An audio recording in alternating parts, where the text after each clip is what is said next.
It's a bank that mostly serves tech startups and venture capital-backed businesses, including some of the industry's best-known brands. But this commercial bank, based in Santa Clara, California, will be remembered as the second biggest bank failure in US history. The tech lender was already scrambling to raise money to plug a loss from the sale of assets affected by higher interest rates. Then this week, its customers rushed to withdraw money as anxiety spread over SVB's balance sheet, creating what's known as a run on the bank. Well, it's happened pretty quickly. If you think about the last 24 hours, it's interesting. As a CEO, there's a network of people that have very similar situations. So there's a lot of text messages, Slacks, and emails going back and forth, and people just figuring out what they're going to be able to do. Because in the end of it, if you're all here and things are locked up, it's very difficult to operate your company. Some companies have all their money deposited at Silicon Valley Bank.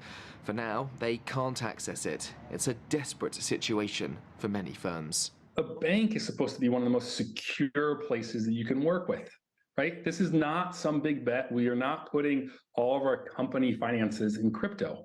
We put it in a bank that is a very highly regarded bank that most every startup technology company works with, and it's a really important relationship. Silicon Valley Bank was the gold standard in terms of startups and technology companies and venture capitalists. On Friday, the Federal Deposit Insurance Corporation, which typically protects deposits up to $250,000, confirmed it had taken charge of the $175 billion worth of deposits held at the bank. It also stated that the bank offices would reopen and that clients would be able to access their funds no later than Monday morning. The event has sparked concerns about a spillover effect in the rest of the financial sector. But SVB dealt primarily with the world of tech.